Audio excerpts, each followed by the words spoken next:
ام حسبتم ان تدخلوا الجنہ، کہا تم سمجھتے ہو کہ جنت میں یوں ہی چلے جائیں گے؟ تم سے قبل جو لوگ تھے انہیں جھنجھوڑ کے رکھ دیا گیا، یہاں تک کہ وقت کا جو نبی تھا وہ بھی پکار اٹھا مالک تیری مدد کب آئے گی؟ تو پھر ہم نے کہا بس اللہ کی مدد آیا چاہ رہی۔ تو اللہ تعالیٰ نے ابتلا رکھی ہوئی ہے ہر ایک کے لیے، یہ نہیں ہو سکتا کہ اس دنیا میں آئیں اور ابتلا کے بغیر ہی گزر جائیں۔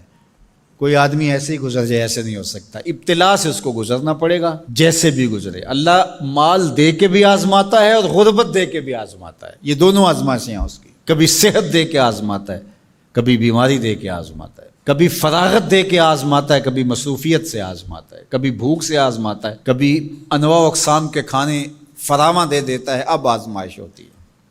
تو آزمائش تو ہے۔ اور حضور علیہ السلام سے حضرت ابو سعید خدری رضی اللہ تعالیٰ عنہ ملنے گئے تو آقا کریم علیہ السلام بخار میں مبتلا تھے، حضور کے اوپر لحاف تھا، کمبل تھا، تو انہوں نے کمبل کے اوپر ہاتھ رکھا تو بخار کی گرمی، جو جسم گرم ہو جاتا ہے بخار سے، وہ گرمی کمبل کے اوپر سے محسوس کی۔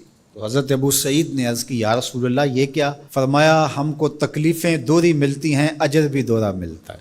سب سے زیادہ تکلیفیں انبیاء کو آئی، سب سے زیادہ تکلیفیں نبیوں کو پہنچی ہیں، پھر جو نبیوں کے خاص لوگ متبعین خاص، ان کی عادات کو اختیار کرنے والے۔ امام فخر الدین رازی نے تفسیر کبیر میں لکھا ہے کہ مکے سے لے کر طائف تک 70 ایسے نبیوں کی قبریں ہیں جن کی وفات صرف بھوک اور پیاس کی وجہ سے ہوئی ہے۔ حضرت خباب بن ارت رضی اللہ تعالی عنہ حضور کی خدمت میں حاضر ہوئے، حضور کعبۃ اللہ کی دیوار کے ساتھ بیٹھے ہوئے تھے، کافروں نے اتنے دکھ دیے، اتنی تکلیفیں دی کہ یہ تھوڑے سے پریشان ہو گئے۔ تو آقا کریم نے فرمایا خباب بس گھبرا گئے ہو؟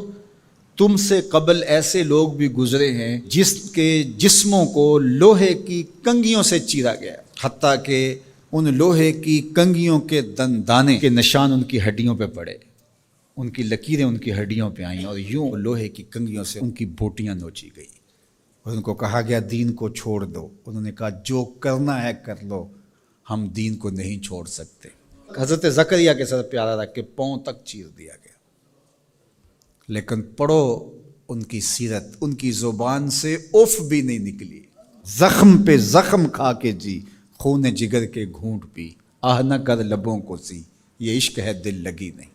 تو خوشی ملے تو تب بھی اور غم ملے تو تب بھی، جو دائرے میں رہتے ہیں وہی کامیاب اور بامراد ہے۔ ظفر اسے آدمی نہ جانیے چاہے جتنا بھی ہو صاحب فہم و ذکا، ظفر اسے آدمی نہ جانیے چاہے جتنا بھی ہو صاحب فہم و ذکا، جسے عیش میں یاد خدا نہ رہی، جسے تیش میں خوف خدا نہ رہا۔ عیش کی زندگی ہو یا تیش کی زندگی ہو، خوشی کا موقع ہو یا مرحلہ غم ہو، امتحان میں یہ دیکھا جاتا ہے کہ کون سرخرو اور کامیاب ہوتا ہے۔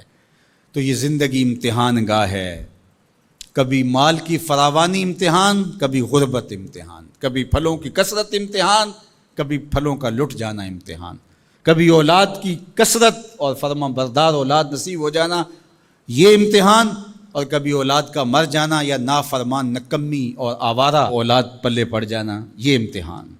یہ امتحان زندگی، کبھی دولت ہی دولت انبار لگ جاتے ہیں اور کبھی دو لقموں کے لیے بندہ ترستا ہے، یہ بھی امتحان۔ کبھی ماں باپ ہیں، بہن بھائی ہیں، رشتہ دار ہیں، ان کے سایہ عاطفت میں زندگی گزرتی ہے، اور کبھی کندھوں پہ اٹھا کے باپ کو بھی قبر میں اتار چکے ہوتے ہیں، ماں کو بھی لحد میں اتار چکے ہوتے ہیں، کوئی کندھا بھی نہیں ہوتا جس پہ سر رکھ کے آنسو ہی بہا لیں۔ وہ لمحے بھی ہوتے ہیں، وہ گھڑیاں بھی ہوتی ہیں، وہ بھی گھڑیاں ہوتی ہیں۔ تو اللہ بندوں کا امتحان لیتا ہے، دے کر کے بھی اور لے کر کے بھی۔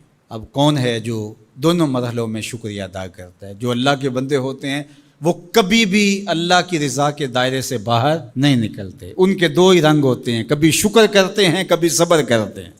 نہ ملے تو صبر کرتے ہیں، مل جائے تو شکر کرتے ہیں۔ اور پھر ان کے پاس فراوانی ہو تو اپنے اطراف میں رشتہ داروں کو، اعزاء کو، اقربا کو، گلی محلے کے لوگوں کو، جو ایسے حالات کے اندر جس کے پاس فراوانی ہے وہ اپنا مال لوگوں کی ضرورت کے لیے نہیں نکالتا، وہ ناکام ہے امتحان میں۔ چاہے وہ کوئی بھی ٹائٹل رکھتا ہو، وہ چاہے پیر کا ٹائٹل اس کے پاس، چاہے عالم کا ٹائٹل اس کے پاس، چاہے وہ سیاست دان ہو، چاہے وہ کچھ بھی ہو، اس مشکل وقت پر جو ضرورت مندوں کے کام نہیں آتا، اگر اس کے پاس گنجائش ہے تو وہ امتحان میں ناکام ہو گیا ہے، جو اللہ نے امتحان لیا اس میں ناکام ہو گیا۔ اور دوسرا جو مصیبت میں پھنس گیا وہ اپنی سفید پوشی کا آخری حد تک بھرم نہ ٹوٹنے دے۔ تو میں اور آپ لمحہ لمحہ امتحان گاہ میں کھڑے ہیں۔ میں ممبر پہ بیٹھا ہوں تو میں بھی امتحان میں ہوں، آپ یہاں بیٹھے ہیں آپ بھی امتحان میں ہیں، فیکٹری کے مالک بن کے سیٹ پہ بیٹھے ہیں آپ بھی امتحان میں ہیں، اقتدار کی مسند پر بیٹھنے والے سب سے بڑے امتحان میں ہیں، کیونکہ سب سے زیادہ تو ان سے پوچھا جائے گا نا۔ اللہ تعالی ہمیں اس امتحان میں کامیابی دے، اور اللہ تعالیٰ اس وقت ملک کے جو حالات ہیں اپنے کرم سے ان کو درست فرما دے۔